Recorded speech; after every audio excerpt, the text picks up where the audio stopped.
ከእነዚህ የሰላም ለኪ ጸሎት አስደናቂ ምስክርነቶች በኋላ እንኳን ጸሎቱን አውቃችሁት የማትጸልዩት ቀርቶ ስለ ጸሎቱ ጭራሽ የማታውቁት እንኳን እንደምትጀምሩት መጀመር ብቻ ሳይሆን ቀጣይ መስካሪ እንደምትሆኑ እኔ በጣም እርግጠኛ ነኝ። ስለሆነም በዛሬው ቪዲዮ ከዚህ ቀደም ስለ ሰላም ለኪ ጸሎት በሰራሁት ቪዲዮ ላይ የተሰጡትን አስገራሚ ምስክርነቶች ክፍል 1 ይዤላችሁ የመጣው ሲሆን ቪዲዮውን እስከ መጨረሻው ድረስ እንድታዩት ግብዣዬ ነው። አንዳንድ ድሮ የሚያውቁኝ ሰዎች ከጠፋሁበት ዓለም ትንሽ ፊቴን ወደ እግዚአብሔር መመለሴን ያዩና እንዴት ግን ከዛ ወደዚህ ይሉኛል። የኔ መልስ አንድ ነው። እሱም እንደሆነ ታውቃላችሁ፣ እናቴ በልጅነት ልቤ የዘራችብኝ የእግዚአብሔር ፍቅርና ቃል ነው የሚል ነው። አሁን ላይ ዓለም ብትስበኝ እንኳን ጨርሳ አትወስደኝም። በወድቅ እንኳን ይቅር በለኝ ብዬ ፊቱ እደፋለሁ እንጂ ሌላ መንገድ አይታየኝም። ያኔ የዘራችብኝን የእግዚአብሔርን ቃል ዛሬ ላይ አየዋለሁ። ለዚህ ነው እናንተ በአንድም በሌላም ምክንያት ይህንን ለልጆቻችሁ ማድረግ ካልቻላችሁ የትም ሳትሄዱ ቤታችሁ ድረስ መተን በልጆቻችሁ ልብ ላይ የእግዚአብሔርን ቃል እንዝራባቸው የምንላችሁ። ሲያድጉ የመንፈሳዊነትን ፍሬ እንድታዩ ደውሉልን።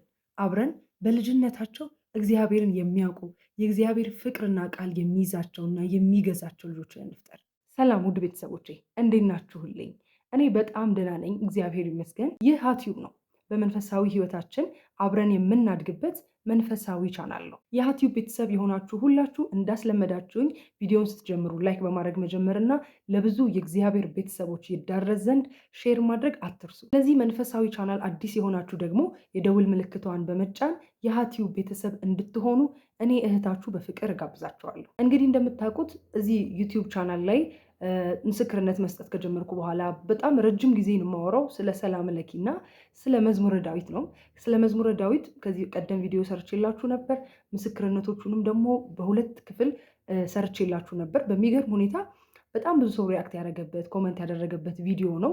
ብዙዎቻችሁ እንደጀመራችሁ በጣም ብዙ ጥቅም እንዳገኛችሁበት ነገራችሁኝ እጅግ በጣም ደስ ብሎኛል። እውነት ለመናገር እግዚአብሔር ቢወድና ቢፈቅድ አሁን ያለው ጄኔሬሽን ስለ መዝሙረ ዳዊት በጣም እንዲያውቅና እንዲጸልይ ሁሌ የምመኘው ነገር ነው። የእውነቴን ነው የምላችሁ፣ በጣም ብዙ ስለተጠቀምኩኝ ማለት ነው። ከዛ ውጭ ደግሞ በጣም አስገራሚዋ አጭር ብትሆንም በጣም ብዙ ድንቅ ተአምራት የምትሰራዋ ብዙ ግዳጅ ስለምትፈጽመዋ ስለ ሰላም ለኪ ጸሎትም እንዲሁ ቪዲዮ ሰርችላችሁ ነበረ እና ቪዲዮዎችን አንዳንዴ መለስ ብዬ ሪቪው አድርግና የሰዎችን ኮመንት አነባለሁ። እናም ስለ ሰላም ለኪ ጸሎት ቪዲዮ የሰራሁበት ላይ ኮመንቶች ገብቼ ሳነብ በጣም የሚገርሙ ምስክርነቶችን አየው። እንደምታውቁት የሰዎች ምስክርነት ሌሎች ሰዎች ያን ነገር እንዲያደርጉት የሚያነሳሳ ነገር ነው። ከዛ ውጭ ደግሞ ስለ እግዚአብሔር መስካሪ መሆን በሰማይ እግዚአብሔር ራሱ እንደሚመሰክርልን ተነግሮናል እና በአባቴ ፊት መሰክርለታለሁ በሰዎች ፊት የሚመሰክርልኝ ባለው ቃል መሰረት እናንተ የመሰከራችሁ ሰዎች በሰማይ ሽልማት ይጠብቃችኋል ማለት ነው።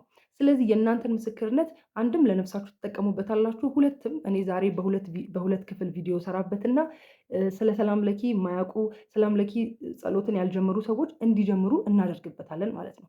ያ ማለት በአንድ ድንጋይ ሁለት ወፍ መታን ማለት አይደል? ስለዚህ ትንሽ ኮመንቶቹ በዛ ስላሉ እንዳትሰላችሁ በሁለት ክፍል ይዤላችሁ መጥቻለሁ። እሺ፣ የመጀመሪያው ኮመንት አድራጊ ወይም መስካሪ ትዕግስት ጌታ በሚል ዩዘርኔም የተሰጠ ሲሆን ሰላም ለኪ ጸሎት ከ20 ዓመት በፊት ዩኒቨርሲቲ ሆኜ የሌሊት ቅዠትና ጭንቀት ያስቸግረኝ ነበር። ንስሐ አባቴ ከመተኛቴ በፊት ሰላም ለኪ እንድጸልይ ነገሩኝ። ከዚያ ጊዜ ጀምሮ በየትኛውም ጊዜና ቦታና ሁኔታ እጸልየዋለሁ። ከሞት አፋፍ ደርሼ እንኳን በዚህ ጸሎት ተርፌያለሁ። አሁን ግን ምን ልበላችሁ፣ በመንገዴ ሁሉ እሱኑ እየደጋገምኩ ነው የምውለው። እናም ድንግል ማርያም በሕይወት መንገዴ ሁሉ ተለይታኝ አታውቅም። ከዓይን ጥቅሻ ቀድማ ትደርሳለች። ሁላችሁም ተጠቀሙበት ይላል። እዚህ ውስጥ በጣም ብዙ ነገሮች አሉ አይደለ? አንድ ነገር ብቻ አይደለም እዚህ ውስጥ የተደረገው በዚህ ጸሎት አይደለ? አስቡት፣ ከሌሊት ቅዠት፣ ከጭንቀት ይህን ብቻ ሳይሆን ከሞት አፋፍ እንደተመለሰች ነው እህታችን እንግዲህ ምስክርነት የሰጠችው። እና የሚገርማችሁ ነገር ሰላም ለኪ የሆነ በተወሰነ ቦታና ሰዓት ብቻ የምትጸሉት ጸሎት አይደለም። አጭር መሆኗም ለዚህ በጣም ጥሩ ያደርገዋል። ማለት ኤኒዌር ኤኒታይም አጭር ስለሆነች በየትኛውም ሲቹዌሽን መጸለይ የምትችሉት ጸሎት ነው። በየትኛውም ሲቹዌሽን ማለት ነው እና የሆነ ጊዜና ወቅት የምትጠብቁለት ጸሎት አይደለም። አሁን በጣም የለመዱ ሰዎችን ስታዩ የሆነ አፋቸው ይንቀሳቀሳል ኤኒታይም ማለት ነው እና ያቺን ሰላም ለኪ እየደገሙ ነው። ለምን? ጥቅሟን በደንብ ስለሚያውቁ በማንኛውም ሁኔታና ሰዓት ይጠቀሙባታል። አሁን እህታችን እንዳለችው ማለት ነው። ሁለተኛው ኮመንት ገኒ ተረፈ በሚል ዩዘርኔም የተሰጠ ሲሆን የኔ እህት ጸጋውን ያብዛልሽ። እኔ በስደት ነው የምኖረው። ሲከፋኝ ሲጨንቀኝ ካፌ የማይጠፋ ጸሎት ሰላም ለኪና የቅዱስ ዳዊት መዝሙር 22 ስጨርስ አባታችን ሆይ እናቴ በስደትሽ ስደቴን ባርኪልኝ ተመስገን ስል አላውቅም እንዴት እንደምገልጸው፣ ግን መንፈሴ እንደ አዲስ ይታደሳል። ሁሌ በቀን በሰባቱ የጸሎት ጊዜያትና ባገኘሁት አጋጣሚ እየሰራው ልበላም ስል አይቀርም እግዚአብሔር በሚያውቀው ትምህርቱን ሰምቼ አይደለም ስለው ስለሚቀለኝ ነበር። አሁን ደግሞ በደንብ በፍቅር እንድጸልየው አድርገሽኛል። ቃል የለኝም። ከዚህ በላይ በርችልኝ። ጸጋ እግዚአብሔር ያድልልን። ተባረኪ እህቴ ይላል። ቅድም እንዳልኳችሁ ነው እንግዲህ እች እህታችን ስበላም ማለች፣ ስትቀመጥም ስትነሳ በማንኛውም ሁኔታ እንደ ሱስ ነው። በቃ ማለት የሆነ የምታቋርጡት ነገር አይደለም።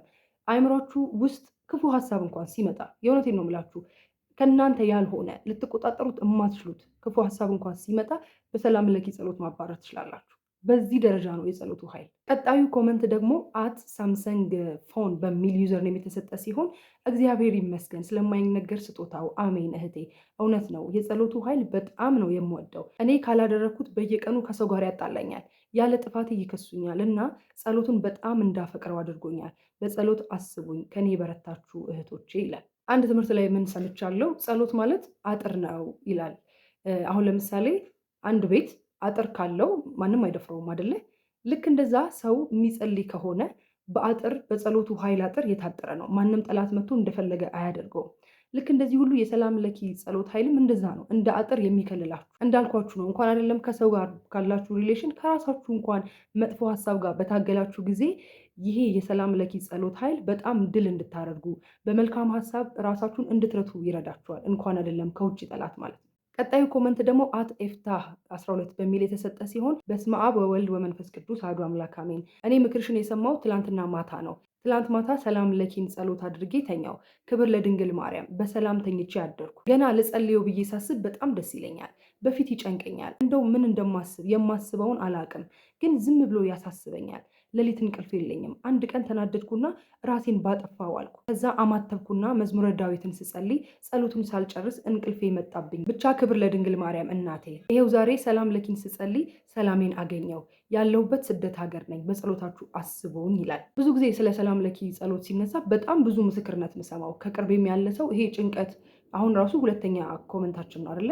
ይሄ ጭንቀት የማታውቁት የመረበሽ ስሜት አለ አይደል? በህይወታችሁ ተስፋ አለማድረግ፣ መሰልቸት አይነት ከሴጣን የሆኑ ክፉ ሀሳቦችን በጣም የመርታት ኃይል ያለው ጸሎት ነው። በጣም ነው ብላችሁ እና ለዛ ነው ቦታ የማጠብቁለት ያልኳችሁ። ውስጣችሁ ጸጥ ብላችሁ እራሳችሁ በየትኛውም ሁኔታ ውስጥ ሆናችሁ ልትጸልዩት የምትችሉት ጸሎት ነው፣ በየትኛውም ሁኔታ። ቀጣዩ ኮመንት ደግሞ አት ሞሴና የሚል ዩዘርኔም ሲሆን እመቤቴ ወለላይቱ አመሰግንሻለሁ። እኔ አንድ ጊዜ አስታውሳለሁ፣ እኔና እህቴ ሳውዲ አረቢያ ለስራ ስንወጣ ሰላም ለኪ ጸልየን ወጣን። ከዛ 2 መኪና ሻንጣ አገኙብን። ጽሁፏ ትንሽ አይነበብም፣ ግን አዘሆል ለመረዳት የሞከርኩት ምንድነው ብቻ ሻንጣ አግኝተውባቸው ምንም ሳይሏቸው አለፏቸው ነገር ነው መሰለኝ። አዎ ከዛ ገረመኝ። የእመቤቴ ታምር ተነግሮ አያልቅም ይላል እና አይ ቲንክ ሻንጣ ተገኝቶባቸው ሰላም ለኪ ጸልየው በመውጣታቸው ምንም ሳይባሉ አለፉ። እኔ በጣም የሚገርመኝ የሰላም ለኪ ጸሎት የሆነ የማታስቡት ነገር ሁሉ አሁን ለምሳሌ ይሄ የሆነ አደጋ የሆነ ነገር ለምሳሌ የእናንተ ይሁን አይሁን ለማወቅ ኢቭን ራሱ መወሰን የከበዳችሁ ነገር ላይ ስትሄዱ ብቻ በቃ እንዴት ብዬ ልንገራችሁ፣ እንደ መሪ ነው ጸሎቱ። የእውነቴን ነው የምላችሁ፣ እንደ መሪ በጣም ጥቃቅን በምትሉት ነገር ራሱ መወሰን ሲያቅታችሁ ቀድማችሁ ያን ሰላም ለኪ ጸሎት ስትደግሙ በቃ ያሳያችኋል ትክክለኛ መንገዱን፣ የሚሆነውን የማይሆነውን፣ ግራ የገባችሁን መወሰን ያቃታችሁን እንኳን በትክክል ትክክለኛው ነገር ዲሳይድ እንድታደርጉ ይረዳችኋል። ቀጣይ ኮመንት ደግሞ አት ትዕግስት ሽፈራው በሚል ዩዘርኔም የተሰጠ ሲሆን እኔ በሰላም ለኪ ጸሎት ብዙ ነገር ተደርጎልኛል። አንዱን ልንገርሽ። ፍርድ ቤት ያለ አግባብ ተፈርዶብኝ ነበር በውርስ ነገር። ሰላም ለኪ ስደግም ነው ጥሩ ውሳኔ ያገኘሁት። እጅግ ጥሩ ጸሎት ነው። አስባችሁታል? ፍርድ ቤት ድረስ የሰላም ለኪ ጸሎት ትክክል ያልሆነ ፍርድን እንኳን የማስተካከል ኃይል አለው ነው የምላችሁ። ቀጣዩ ምስክርነት ደግሞ አት ሄቨን ዳግማዊ ልደት በሚል ዩዘርኔም የተሰጠ ሲሆን እኔም የረሳሁትን ሰው በድንገት ናፈቀኝና ልጽፍለት ፈለኩ። ከዛም ቀድሜ ሰላም ለኪ ጸለይኩ። እውነት እላችኋለሁ መጽሐፌን አቁሜ ወደ ራሴ ተመለስኩ። ያ ሰው ለእኔ መልካም አልነበረምና ተመስገን ይላል። ቅድም ያስገረመኝ ያልኳችሁ እንዲህ አይነት ነገር ነው። አሁን ለምሳሌ በእናንተ በሰውኛ ባህሪያችሁ አሁን ለምሳሌ ልክ እንደሱ አንድ እህታችን የሆነ ነገር አሰባችሁም በል ከዛ ይሄ ነገር ትክክል ይሁን አይሁን ብላችሁ ተወዛግባችሁ አታውቁም? ግራ የሚገባችሁ ከኔ ስሜት የመጣ ነው ወይስ የምርት ነገሩ ትክክል ነው ብላችሁ ስትወዛገቡ መድኃኒቱ ሰላም ለኪ ነው። ልክ እዚህ ጋር አሁን እንዳነበብ ነው ማለት ነው። በቃ ኢቭን ቴክስት አሁን መጻፍ አሁን ተራ ነገር ይመስላል አይደል? አሁን ሰው ለዚህ እንዴት ይጸልያል ምናምን ልትሉ ትችላላችሁ። እኛ ደካማ ነን፣ የአሁን እንጂ የቀጣዩን አናውቅም። በእያንዳንዱ ነገራችን ላይ እግዚአብሔርን ኢንቮልቭ ማድረግ፣ በጸሎት እግዚአብሔርን መጠየቅ ማለት እኛ አላዋቂ መሆናችንን መመስከር ነው። ጸሎት እኮ አንደኛ ትህትናን ራሱ ያሳያል። እውነት እኔ ለራሴ አላቅም፣ እኔ ስለሚፈጠረው ነገር አላቅም። እግዚአብሔር ደግሞ ከምንም በላይ ትሁት ልብን ይወዳል። ትሁትን እግዚአብሔር ይረዳል። ትዕቢተኛ ሰውን ነው የማይወደው። ብዙ ጊዜ ጸሎት አንጸልይም የሚሉ ሰዎች ነገሮችን በራሳቸው እንደሚያስኬዱ የሚያምኑ ሰዎች ናቸው። ያ ደግሞ ትዕቢትን ያመጣል። ጸሎት ግን የትህትና ምልክት ነው። ስለዚህ ዲሳይድ ማድረግ ያቃታችሁን ነገር እግዚአብሔርን ስታስቀድሙ፣ መብራንን ስታስቀድሙ እንደ ልባችሁ ራሱ ይነግራችኋል። አሁን እንግዲህ ትክክል ነው ተብሎ ነበር ይሄ ቴክስት ሊላክ የነበረው አይደለ? ከሰላም ለኪ ጸሎት በኋላ ግን ኢንቲዩሽን የሚባል ነገር አለ አይደለ? ያ መንፈስ ቅዱስ ነው የሚነግራችሁ። ትክክል የሆነውን እንኳን ይነግራችኋል። እሱ መሆኑን በምን እንደምታውቁ ታውቃላችሁ? ከነገሩ ካደረጋችሁት በኋላ የጸጸት ስሜት ብነው ባላደረኩት አይነት ስሜት አይሰማችሁም ማለት ነው። እንግዲህ ከዚህ በላይ ምን ምስክርነት አለ? ቀጣዩ ኮመንት አት ማየት ግርማ በሚል ዩዘር ኔም የተሰጠ ሲሆን እውነትሽን ነው እማ አወዝ ጻድቃኔ ኦልሞስት ዋኒር እና ምን እንዳደረገችልኝ ሰላም ለኪ ጸሎት እኔና እሷ ነን የምናውቀው። አሁን ተሽሎኝ ወደ ስራ ተመልሻለሁ ይላል።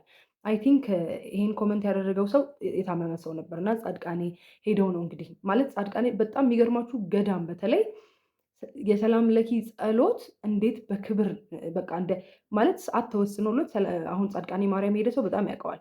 ሁሌ ማታ ማታ 1 ሰዓት ላይ አዳራሽ ተሰብስበን እኔም እዛ ነው ባይዘው በነገራችን ላይ መጀመሪያ ያወቅኩት የሰላም ለኪ ጸሎትን እዛ ነው ያወቅኩት እና ልክ ማታ 1 ሰዓት ላይ ሁሉም ሰው ይሰበሰባል። የሆኑ አባት ይመጣሉ። ሁሉም ድፍት ብሎ ያችን ደቂቃ በተመስጦ ነው የምንጸልየው ከሳቸው እየተከተልን እና ብዙ ሰው ያውቀዋል። በተለይ ገዳም የሄደ ሰው፣ በተለይ ደግሞ ጻድቃኔ ማርያም የሄደ ሰው እና ሁላ አስብሉልኝ ይባላል። ኢቭን እዛ አሁን የምንጸልይበት ቦታ ሴቶች ይመጡና ስዕላቶቹን ሽቶ ይቀባሉ፣ ያጸዳሉ፣ ምን ይላሉ ከበረከቱ አለመሳተፍ ስለገባቸው ቫሊዩ ማለት ነው። እና በተለይ ገዳም አካባቢ ስትሄዱ በቃ ሰላም ለኪ በጣም ትልቅ ቦታ የሚሰጠው ጸሎት ነው እጅግ በጣም። ቀጣይ ኮመንት አት ስንታየው ተከስተ በሚል ዩዘር ኔም የተሰጠ ሲሆን ተባረኪ እመቤቴ አትለይሽ በርቺ መምህር ስንታየው እባላለሁ። ጸሎቱ ግዳጅ ፈጻሚ ጸሎት ነው። የተሰረቀ ዕቃ ሁሉ የሰረቀው ሰው ይዞት የሰረቀውን ዕቃ ይዞት መጥቷል። በሰላም ለኪ ጸሎት ብዙ ነገር ይሰራል፣ ይጠቅማል። በርቺ እህታችን ይላል። እንግዲህ መምህር ናቸው እሳቸው እና ከመምህር በላይ እንግዲህ ማን ምስክርነት ይስጣችሁ? እሺ እሳቸውስ መምህር ናቸው ብላችሁ ብትደክሙ ደግሞ እኛም የመሳሰሉ ሰዎች በጣም ብዙ ምስክርነት እየሰጡ ነው እና በጣም አይደንቃችሁም? የጠፋ ዕቃ ራሱ ሰውየውን ይዞት የመጣው እዚህ ጋር እንደትዝ ያለኝ ነገር ግሸን ማርያም አንድ ጊዜ ሄድኩ ጊዜ የሆኑ ትልቅ እማሆይ አግኝቼ ቦታውን እያስጎበኙን ስለ ሰላም ለኪ ጸሎት ሲነግሩን ሰው ሁሉ ጠፍቶ ዕቃ ብቻ አይደለም የሆነ ሰው ጠፋባቸው። አይ ቲንክ ወደ ማያቅ ሰው መጥቶ ነው መሰለኝ ቦታው ላይ እና ሰላም ለኪ ጸሎት ደግሞ ነው ያን ሰው ያገኙት እና እውነትም ግዳጅ ፈጻሚ ጸሎት። ቀጣዩ ኮመንት አት ራሄል ተስፋ በሚል ዩዘርኔም የተሰጠ ሲሆን የሚገርምሽ ይህንን ቪዲዮ እያየው በጣም እስክገረም ድረስ ከ20 ጊዜ በላይ በተደጋጋሚ ሲያዛጋኝ ነበር። ሰላም ለኪ ምን ያህል ኃይል እንዳለው ገና ሳልጀምረው አወቅኩ ይላል። እንግዲህ ገና ያልጀመረ ሰው እንኳን ቪዲዮን በማየት ብቻ እየመሰከረላችሁ ነው እና እናንተ የማትጀምሩበት ምንም ምክንያት መስጠት አትችሉም። ምንም ማለት ነው። ቀጣዩ ኮመንት አት ፍኖተ ሎዛ ቲዩብ በሚል ዩዘርኔም የተሰጠ ሲሆን የኔ ውድ እህት ከ1 ወር በፊት የ4 ዓመት ጓደኛዬ ያለ ጥፋቴ በከባድ ፍርድና ነውር በሰዎች አስፈረደችብኝ። እኔን አጥንቴን የሚሰብር ድምፅ በስልኬ ላከችልኝ። ስራ ላይ ነበርኩ። ራሴን አዞረኝ። እንደምንም ቆም ብዬ ምላሽ ልሰጣት ፈልጌ ይቅር ሰላም ለኪ ልበል አልኩና ባለሁበት ተንበርክኬ ሰላም ለኪ አልኩኝ። የኮነኑኝ ሁሉ ጥፋት እንደሌለብኝ አውቀው ይቅርታ ጠየቁኝ። እሷም ትዕቢት ይዟት እንጂ ይቅርታ ከመጠየቅ ያልተናነሰ የኔ ፍቅር ብላ ታወራኝ ጀመር።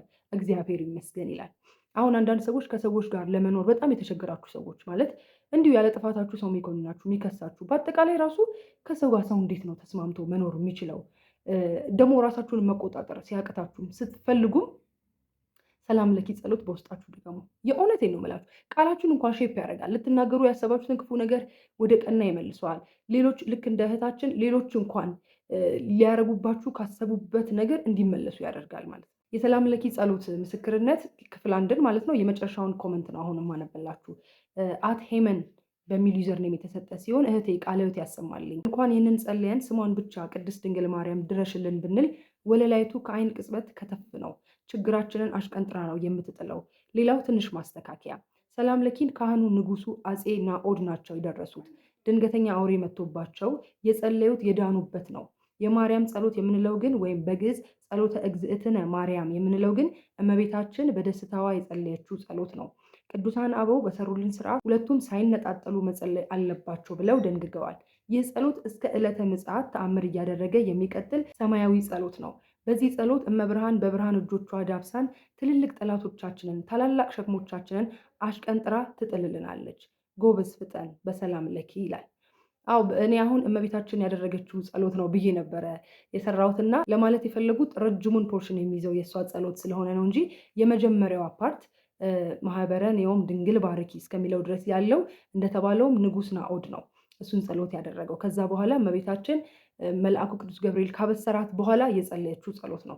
እንደተባለውም ሁለቱ ሳይነጣጠሉ ነው የሚጸለዩት። ግን ረጅሙን ፓርት የሚይዘው የእመቤታችን ጸሎት ስለሆነ በአጠቃላይ የእመቤታችን ጸሎት ተብሎ ነው የሚጠራው። ማስተካከያውን ተቀብለናል እና እንደሰማችሁት እስከ ዓለም ፍጻሜ ድረስ ግዳጅ የሚፈጽም ብዙ ተአምራትን የሚያደርግ ሰማያዊ ጸሎት ነው ይላል።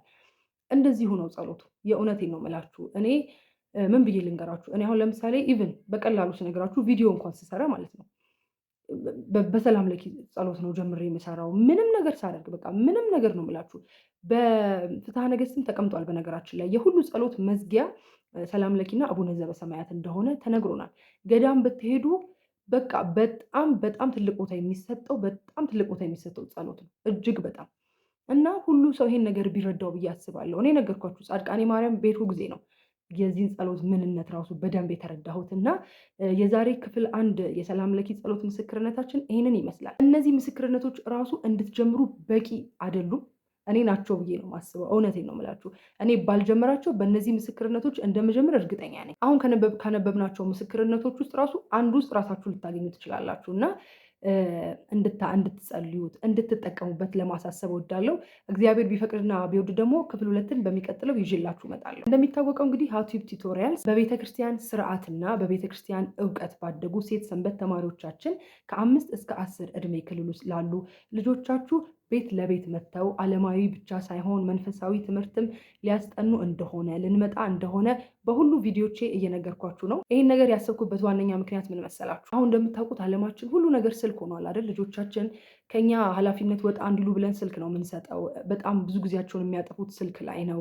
ከዛ ውጭ ከተረፋቸው ደግሞ በዓለማዊ ትምህርት ነው የሚያጠፉት እና እንደው ጊዜ ካገኘን ያውም ክረምት ላይ ነው ብዙ ጊዜ ልጆቻችን ወደ ሰንበት ትምህርት ቤት ምንልከው። ሞላ ከተባለን ደግሞ ጭራሽ ሌላ ኦፕሽን አንፈልግም እና ያን ነገር ካሰብኩት በኋላ እኔም ደግሞ በብዙ የልጅ ልጆች ወይም የብዙ ልጆች አክስት ስለሆንኩኝ ያን ነገር በጣም ስለማይ ለምን ግን ብዙ ሴት ሰንበት ተማሪዎች አሉን፣ እግዚአብሔር ይመስገን በቤተክርስቲያን ስርዓት ያደጉ ትምህርት የሚያውቁ ብዙ ልጆች አሉን እና ልጆቻችንን ለምን በእግዚአብሔር ቃልና ፍቅር አናሳድግም የሚል ሀሳብ ውስጥ የመጣና ይሄን ነገር ካሰብኩት ቆይቷል እና ስራው እግዚአብሔር ነው። እውነት ለመናገር እኛ መሳሪያዎቹ ነን። እኛ ተነስተን እንሰራለን፣ የሰማይ እግዚአብሔር ያከናውንላል እንደተባለ ስራው ሁሉን ነገር የሚያከናውነው እግዚአብሔር ነው። እኛ መሳሪያዎቹ ነን እና ይህንን ሀሳብ ደግፋችሁ እምነታችሁን በእኛ ብቻ ሳይሆን በእግዚአብሔር ላይ ጥላችሁ ልጆቻችሁ የትም ሳይሄዱ ከልጅነታቸው በእግዚአብሔር ፍቅርና ቃል እንዲያድጉ ከፈለጋችሁ ልትደውሉልን ትችላላችሁ። ከመንፈሳዊ እውቀት ውጭ በጋውም ሲመጣ ዓለማዊም ትምህርት ሊያስጠኑላችሁ የሚችሉ በትምህርት ብቁ የሆኑ ሴት ሰንበት ተማሪዎች ናቸው ያሉን። ከዛ ውጭ ደግሞ